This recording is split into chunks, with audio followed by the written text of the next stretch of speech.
नमस्कार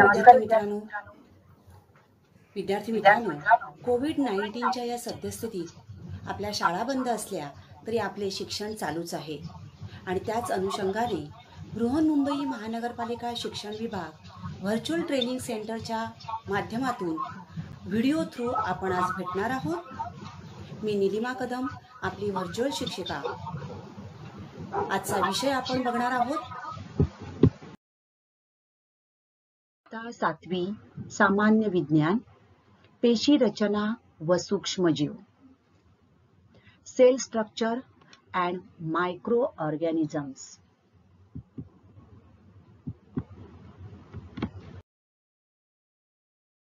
पेशी म्हणजे काय, या पेशीची रचना कशी असते हे आपण बघणार आहोत। त्या अगोदर थोडक्यात आपण जरा पेशीविषयी या अगोदरच्या इयत्तांमध्ये घेतलेली माहिती थोडीशी पाहूया। पेशीमय रचना हे सजीवांचे प्रमुख लक्षणे आहेत। सजीवांची लक्षणं कोणकोणती आहेत ते आपण शिकलेलो आहोत। पेशीमय रचना हे सजीवांचे प्रमुख लक्षण आहे। श्वसन, उत्सर्जन, वाढ, चेतनाक्षमता ही जशी सजीवांची लक्षणं आहेत त्यापैकीच पेशीमय रचना हे सुद्धा सजीवांचं एक लक्षण आहे। The cellular organization is the primary characteristic of all living organisms. त्यानुसार all living things are composed of cells. सर्व सजीव हे पेशींचे बनलेले असतात आणि या पेशी हा या सजीवांचा रचनात्मक व कार्यात्मक मूलभूत घटक आहे। The cell is the fundamental structural and functional unit of living organisms.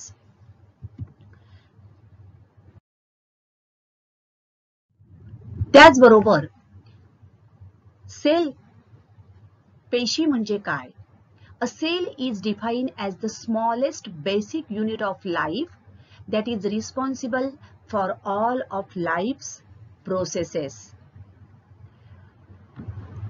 तर या पेशी ज्या आहेत, या पेशी हे प्रत्येक आपल्या ज्या जीवनक्रिया चालतात त्या जीवनक्रिया चालण्यासाठी, घडून येण्यासाठी आवश्यक असलेलं एक सर्वात लहान असं एक एकक आहे।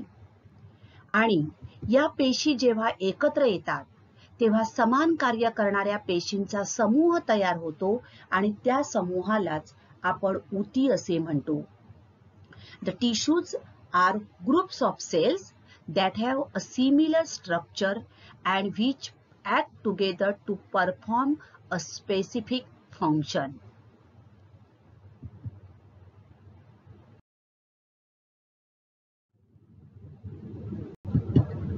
A, E, O, P, M, A he English alphabets आहेत, बरोबर? These are इंग्लिश अल्फाबेट्स, काही अक्षर आहेत। ही अक्षर जेव्हा आपण व्यवस्थित अरेंज करतो, when we arrange these letters we get a word that is amoeba. अक्षर आपण अरेंज केल्यानंतर आपल्याला एक शब्द मिळाला, amoeba. Now amoeba is an unicellular animal. Different letters come together and they form a word. When we combine these words, we get a sentence. So amoeba is an unicellular animal. This is a sentence. शब्द जेव्हा आपण एकत्र arrange करतो, मांडतो, त्यावेळेला तयार होतं वाक्य। काही वाक्य जर आपण अशा प्रकारे एकत्र केली तर तयार होतो परिच्छेद। We will get a para or paragraph. आणि अशा प्रकारे अनेक पॅरेग्राफ जेव्हा एकत्र येतात त्यावेळेला तयार होतो एक पाठ, lesson. My school, this is a lesson, right? आणि अशा प्रकारे तुमच्या पुस्तकातलं, आता तुमचं 7वीचं पुस्तक जर तुम्ही घेतलं तर तुमचा पेशी रचना आणि सूक्ष्मजीव हा एक पाठ, आपत्ती व्यवस्थापन हा दुसरा पाठ, असे अनेक पाठ एकत्र येऊन तयार झालेलं ते पुस्तक. राईट?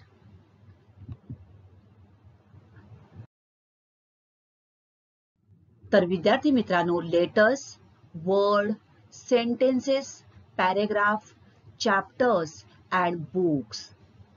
अक्षरे, शब्द, वाक्ये, परिच्छेद, पाठ आणि पुस्तक. या ठिकाणी हा एक तक्ता आहे, प्रवाही तक्ता आहे. यातील कोणताही जर आपण मधला एक घटक काढला तर आपल्याला पुढचा घटक मिळणं अशक्य आहे. म्हणजेच शब्द जर काढली तर आपल्याला वाक्य मिळतील का? नाही. तर हा एक प्रवाही तक्ता आहे. अशाच प्रकारे अक्षर एकत्र येऊन शब्द तयार होतात, शब्द एकत्र येऊन वाक्य तयार होतात, वाक्यांचा परिच्छेद, परिच्छेदाचे पाठ आणि अनेक पाठ एकत्र येऊन पुस्तक तयार होते. तर अशा प्रकारे एक प्रकारचं या ठिकाणी संघटन आहे, एक स्ट्रक्चर आहे. या स्ट्रक्चर मध्ये आपण बदल करू शकत नाही. So there is a structural organization to form a book. So this is a flow chart. Similarly, there are organizational levels in living organisms also. तर अशाच प्रकारे आपण बघितलं तर ज्याप्रमाणे पुस्तक तयार होण्यासाठी एक आपल्याला संघटनात्मक रचनाच पाळावी लागते, त्याचप्रमाणे सजीवांची सुद्धा संघटन पातळी असते. त्यामध्ये सगळ्यात पहिला घटक आहे पेशी. पेशी एकत्र येऊन तयार होतात ऊती. ऊती एकत्र येऊन तयार होतं ते इंद्रिय आणि अनेक इंद्रिये एकत्र येऊन तयार होते इंद्रिय संस्था. So there are different types of cells. Now the cells which perform same action or same function, that group of cells is called tissues. These tissues come together and form organs, and organs then we get organ system. Okay. तर अशा प्रकारे वेगवेगळ्या इंद्रिय संस्था सजीवांच्या शरीरात कार्यरत असतात. उदाहरणार्थ श्वसन संस्था, पचन संस्था, रक्ताभिसरण संस्था, उत्सर्जन संस्था, अशा वेगवेगळ्या इंद्रिय संस्था आपल्या शरीरात आहेत. या संस्थांचा आपण अभ्यासही केलेला आहे. तर श्वसन संस्थेमध्ये अगदी पेशींचा त्या ठिकाणी समावेश आहे. ठराविक कार्य करणाऱ्या पेशी एकत्र येऊन ऊती तयार होतात. या ऊतींचं तयार होतात ती इंद्रिय. फुफ्फुस, श्वासनलिका ही वेगवेगळी इंद्रिय झाली आणि या इंद्रियांनी म्हणजे नाक, श्वासनलिका आणि फुफ्फुस ही इंद्रिय एकत्र येऊन तयार झाली ती इंद्रिय संस्था म्हणजे श्वसन संस्था. या ठिकाणी ही दिसते तुम्हाला. हे चित्र जे आहे हे श्वसन संस्थेचं आहे. या श्वसन संस्थेमध्ये बघा ही फुफ्फुस आहेत, नाक आहे, श्वासनलिका आहे आणि अशा प्रकारे ही एक श्वसन संस्था तयार झालेली आहे. तर ह्या झाल्या संघटनात्मक शरीर पातळ्या. So organization in living organism, शरीर पातळ्या आपण बघणार आहोत. कोणकोणते आहेत? First one is cell, basic cell, tissue म्हणजेच ऊती, इंद्रिय ऑर्गॅन आणि ऑर्गॅन सिस्टीम इंद्रिय संस्था. आता या शरीर पातळ्या फक्त प्राण्यांमध्येच आहेत का? थोडासा विचार करा. बरोबर आहे. या पातळ्या शरीराच्या पातळ्या ज्याप्रमाणे प्राण्यांमध्ये आहेत तशाच वनस्पतींमध्ये सुद्धा आहेत. तर वनस्पतीमध्ये असणाऱ्या या वेगवेगळ्या प्रकारच्या पेशी, या पेशी एकत्र येऊन तयार होतात त्या ऊती आणि ठराविक कार्य करणारी ही तयार होतात ती इंद्रिय. उदाहरणार्थ हे पान तुम्हाला दिसतंय बघा, हे इंद्रिय झालं. आणि एक पान, मूळ, खोड अशा वेगवेगळी इंद्रिय एकत्र येऊन तयार होते ती ही आपली वनस्पती इंद्रिय संस्था. तर अशा प्रकारे या शरीर पातळ्या वनस्पतींमध्ये सुद्धा आपल्याला आढळून येतात.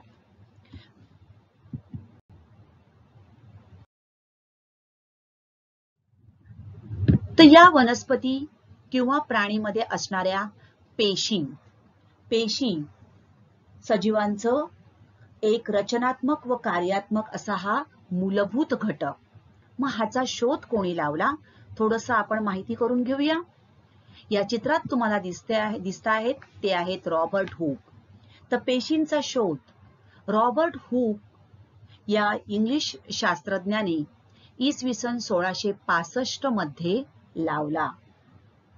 मधमाशांच्या पोळ्यातील ज्याप्रमाणे कप्पे असतात त्याप्रमाणे हे या पेशींचे कप्पे असतात असे त्याने सांगितले.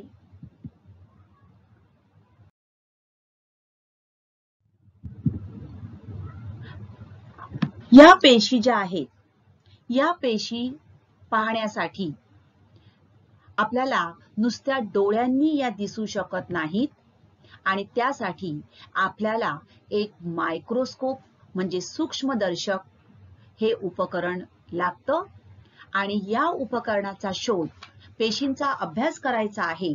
तर अभ्यास करण्यासाठी आपल्याला योग्य ते उपकरण हवंय आणि अशा उपकरणाचा शोध अँटॉन ल्युएनहॉक यांनी 1673 मध्ये या वेगवेगळ्या प्रकारची ही भिंग एकत्र करून सूक्ष्मदर्शक हे उपकरण तयार केले.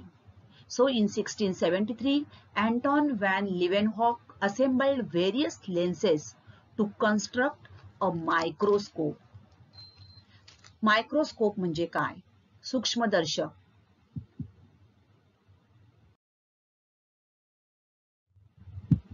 तर हा आहे संयुक्त सूक्ष्मदर्शक कंपाऊंड मायक्रोस्कोप.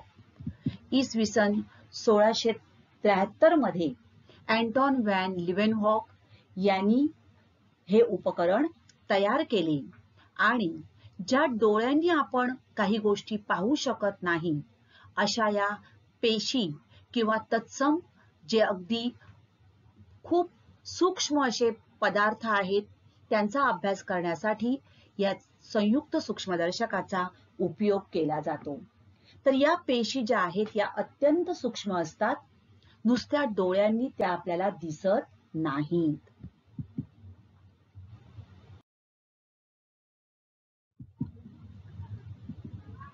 या सूक्ष्मदर्शकाच्या सहाय्याने अँटॉन ल्युएनहॉक यांनी जीवाणू आणि आदिजीव यांच्या जिवंत पेशीचे सर्वप्रथम निरीक्षण केले. या चित्रात तुम्हाला दिसतंय हा आहे जीवाणू आणि हा आहे आदिजीव अमिबा प्रोटोझोआन. तर त्यांची रचना नेमकी कशी आहे हे पाहण्यासाठी या संयुक्त सूक्ष्मदर्शकाचा उपयोग केला गेला आणि सर्वप्रथम त्यांनी जीवाणू म्हणजेच बॅक्टेरिया आणि प्रोटोझोआ या पेशींचा अभ्यास त्यांनी या मायक्रोस्कोपच्या सहाय्याने सर्वप्रथम केला.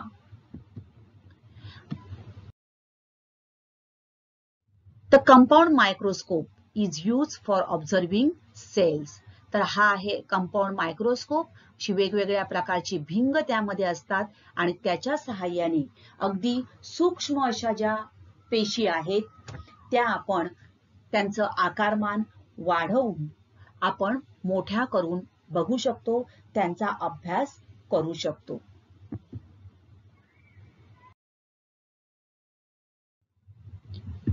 या ठिकाणी तुम्हाला दिसतंय बघा,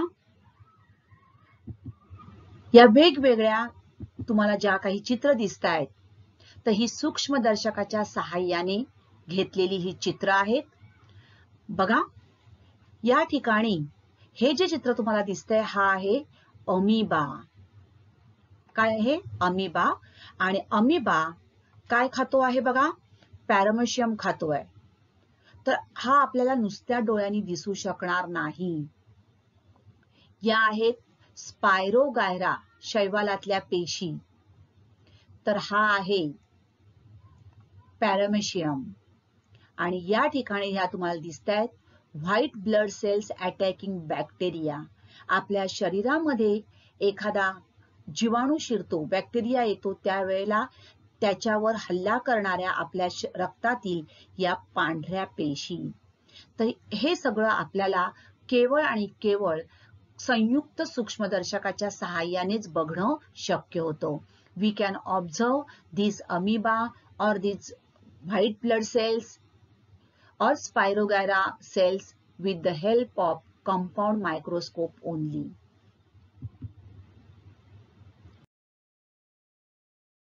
आता हे पाहण्यासाठी, याच्या मोजण्यासाठी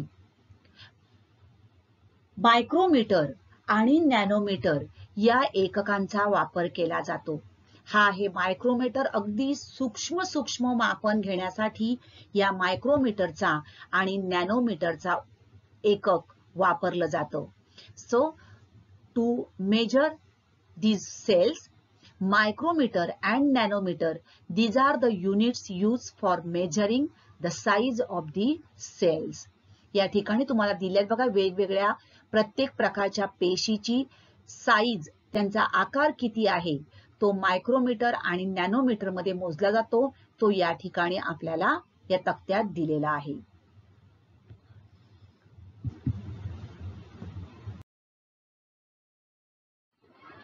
So 1 centimeter equal to 10 millimeter. 1 millimeter is equal to 1000 micrometer and 1 micrometer is equal to 1000 nanometers. तर पेशीच्या आकारमानाचं मोजमाप हे मायक्रोमीटर व नॅनोमीटर या एककांमध्ये केले जाते. तर मायक्रोमीटर म्हणजेच काय बघा, तर 1 मिलीमीटर म्हणजेच 1000 मायक्रोमीटर्स आणि 1 micrometre is equal to 1000 nanometre. आता आपण काही प्रकारच्या पेशी ज्या संयुक्त सूक्ष्मदर्शकातून कशा दिसतात ते बघणार आहोत. कांद्याच्या पेशी.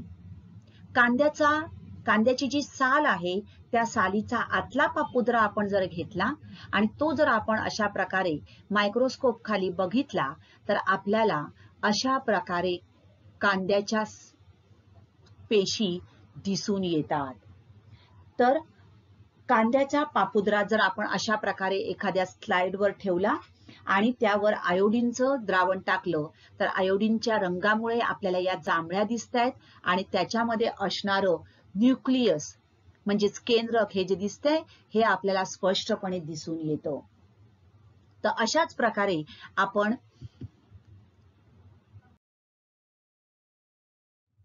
या ठिकाणी बघा, ही आहे लीफ सेल. पानामध्ये असणाऱ्या पेशी कशा असतात, पपईमध्ये असणाऱ्या, पपईच्या सालामध्ये असणाऱ्या पेशी कशा आहेत, तर हे सगळं आपण या मायक्रोस्कोपच्या सहाय्याने बघू शकतो.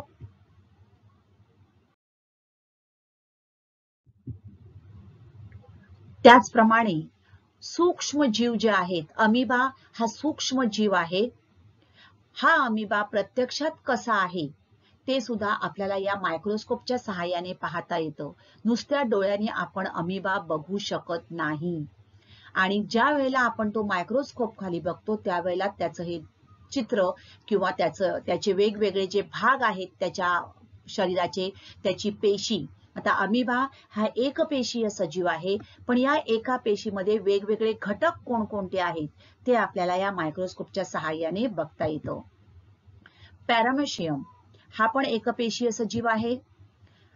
युग्लिना हा पण एकपेशीय सजीव.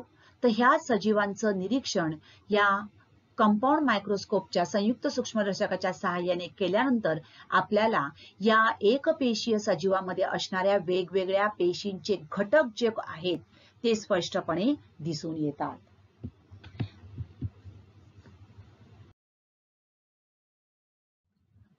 रक्तामध्ये असणाऱ्या पेशी व्हाईट ब्लड सेल्स या बघा आहेत. व्हाईट ब्लड सेल्स पांढऱ्या रक्तपेशी.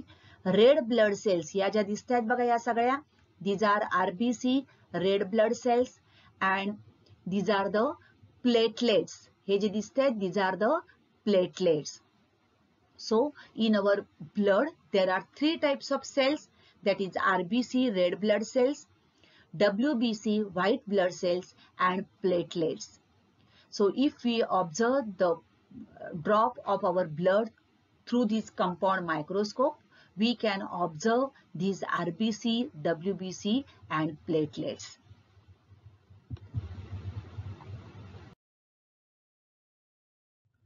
Now cell size. Now spirogyra. Spirogyra. Here you can see that there is great variation in the shapes of the cells, muscle cells, snayu peshi, or paramecium. So their shapes are mainly related in their function. So these cells are of different shapes. For example, circular, rod shape, columnar, spiral, oval, rectangular, etc. तर या पेशी या वेगवेगळ्या आकाराच्या असतात.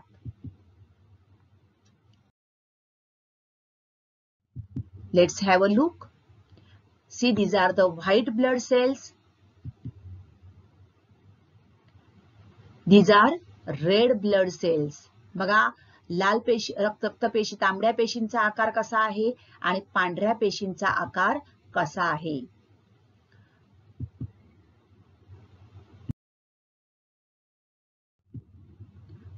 Nerve sale, चेतापेशी, कसा आहे आकार बघा.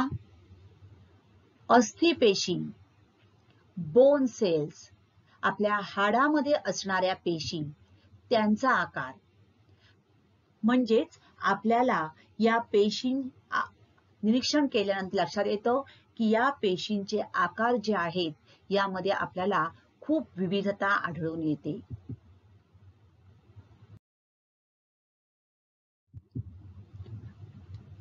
RBC, रेड ब्लड सेल्स, आणि WBC, व्हाईट ब्लड सेल्स.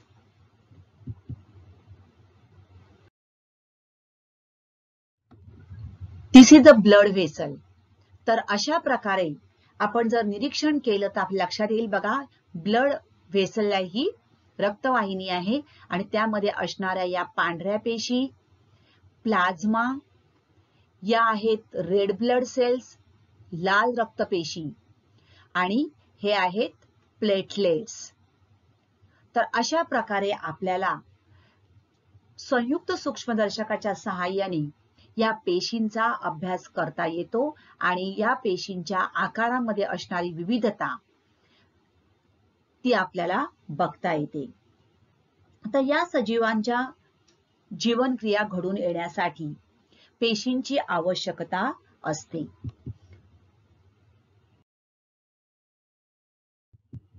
मग या पेशी ज्या आहेत या पेशीमध्ये ही काही वेगवेगळ्या जीवनक्रिया घडून येतात.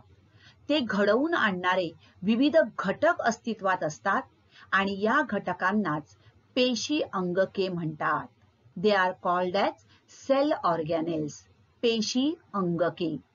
So each cell contains various components for carrying out life processes of living organism. So what are these cell organelles? ही पेशी अंगके कोणकोणती आहेत, त्यांची कार्य कोणती आहेत ते आपण अभ्यासणार आहोत.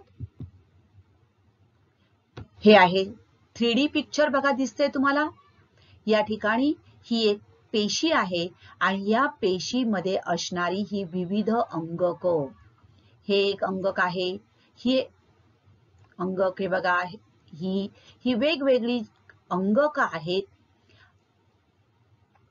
यांचं कार्य काय आहे, कशा प्रकारे या पेशी एकत्र येऊन आपले कार्य करतात आणि आपल्या शरीरामध्ये वेगवेगळ्या जीवनक्रिया कशा चालू राहतात ते आपण या पेशी अंगकाच्या अभ्यासामार्फत जाणून घेणार आहोत.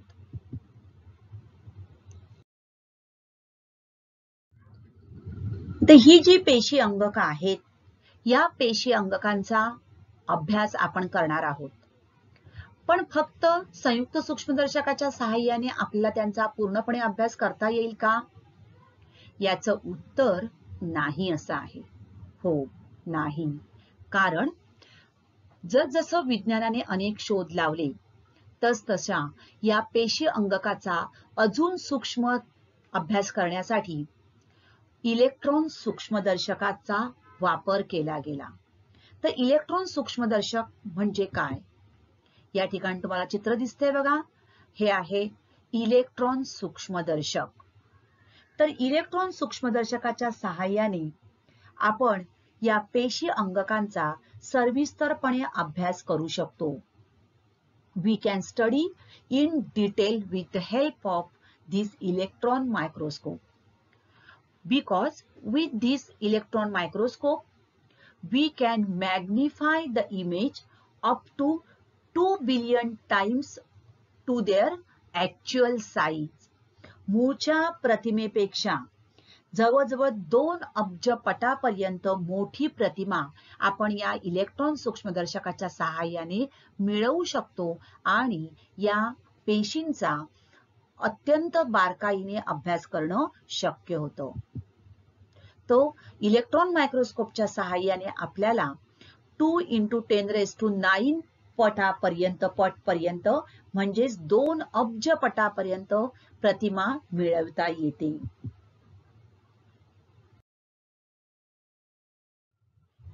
एक उदाहरण तुम्हाला मी या ठिकाणी दाखवते.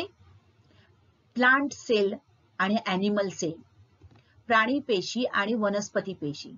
आता वनस्पती पेशी सुरुवातीला आपण बघूया. प्लांट सेल बघा, कंपाऊंड मायक्रोस्कोप संयुक्त सूक्ष्मदर्शकाच्या सहाय्याने जर आपण बघितलं तर आपल्याला ही वनस्पती पेशी ही अशी दिसतेय, राईट. परंतु हीच वनस्पती पेशी जेव्हा आपण इलेक्ट्रॉन सूक्ष्मदर्शकाच्या सहाय्याने बघतो त्यावेळेला बघा तिच्यामध्ये असणारी ही वेगवेगळी अंगकं आहेत ही आपण स्पष्टपणे बघू शकतो. We can observe the different cell organelles very clearly with the help of this electron microscope.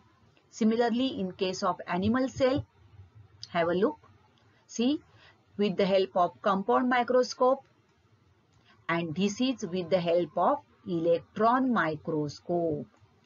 So, we can observe all the cell organelles, we can study them, and we can conclude some functions and information with the help of this electron microscope.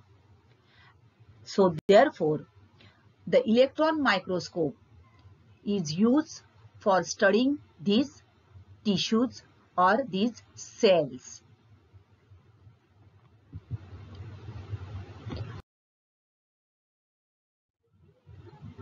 So dear friends, कोणतं चित्र आहे? तुम्ही या चित्राला ओळखलंच असेल. You are all familiar with this picture, right? What is this?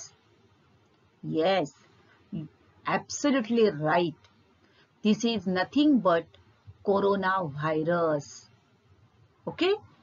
तर corona virus हा जो सूक्ष्म अतिसूक्ष्म असा विषाणू आहे, व्हायरस आहे, जो अवघ्या पृथ्वीवर थैमान घालत आहे, तो बघा संयुक्त सूक्ष्मदर्शकाच्या सहाय्याने जेव्हा आपण बघतो तेव्हा आपल्याला हे चित्र असं दिसतं आणि तोच कोरोना व्हायरस आपल्याला इलेक्ट्रॉन मायक्रोस्कोपच्या सहाय्याने त्याचं हे चित्र असं दिसतं आणि मग त्याच्यावर वेगवेगळ्या ज्या काही अभ्यास केला जात आहे त्याच्यावर नवीन लस शोधण्यासाठी जे संशोधन चालू आहे ते संशोधन करण्यासाठी या इलेक्ट्रॉन मायक्रोस्कोपच्या सहाय्याने त्याच्या प्रतिमेचं वर्धन केलं जातं, प्रतिमा मोठी केली जाते, त्याच्यावर वेगवेगळे प्रयोग केले जातात.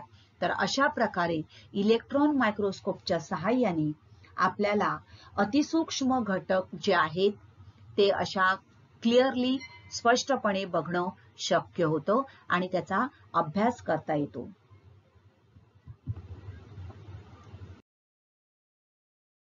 प्रामुख्याने या पेशींचे प्राणी पेशी आणि वनस्पती पेशी असे दोन प्रमुख प्रकार आहेत. तुम्ही निरीक्षण करा, दोन्ही पेशींमध्ये आपल्याला अंगक दिसत आहेत.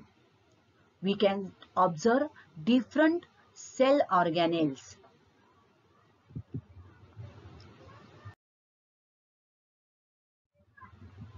So there are main types of cells, that is plant cell and animal cells. So which are the different cell organelles present in these cells? So first one is plasma membrane, पेशी पटल दोन्ही पेशींमध्ये आहे. Cytoplasm पेशी रस दोन्ही पेशींमध्ये आपल्याला आढळून येतो. Now cell wall. Cell wall is there only in plant cell. पेशी भित्तिका ही फक्त वनस्पती पेशीमध्ये असते. नेक्स्ट व्हॅक्युओल रिक्तिका. रिक्तिका आपल्याला दोन्ही पेशींमध्ये दिसून येते. त्यानंतर हरित लवके ही फक्त आपल्याला वनस्पती पेशीत दिसून येतात. तर या दोन्ही पेशींचं आपण निरीक्षण केल्यानंतर आपल्या लक्षात येईल की दोन्ही पेशींमध्ये काही अंगक जी आहेत ही समान आहेत, परंतु काही अंगक ही भिन्न आहेत. तर या वेगवेगळ्या पेशी अंगकांचं कार्य कोणकोणतं आहे ते आपण बघणार आहोत.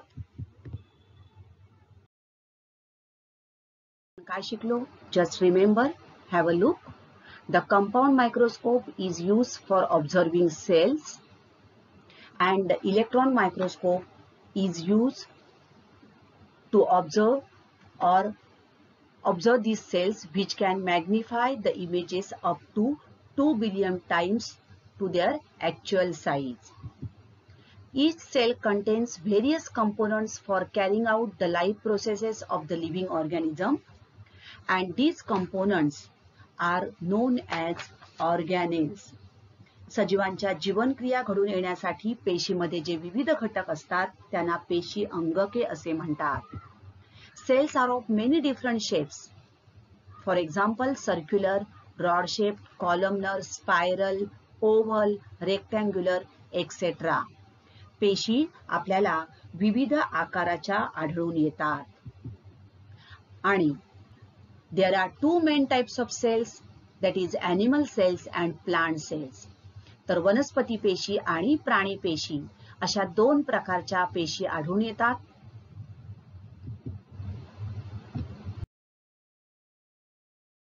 तर या पेशींची अंगक कोणकोणती आहेत, त्यांची कार्य कशी चालतात याबाबतची माहिती आपण पुढच्या भागात घेणार आहोत. पुढचा व्हिडिओ पाहायला विसरू नका. त्याचबरोबर कमेंट बॉक्समध्ये तुमच्या कमेंट्सही जरूर द्या. थँक्यू. तर विद्यार्थी मित्रांनो, आता आपण इथेच थांबणार आहोत. अशाच काही सुंदर सुंदर व्हिडिओ सहित पुन्हा भेटणार आहोत पुढच्या भागात. तोपर्यंत थँक्यू. घरी राहा, सुरक्षित राहा.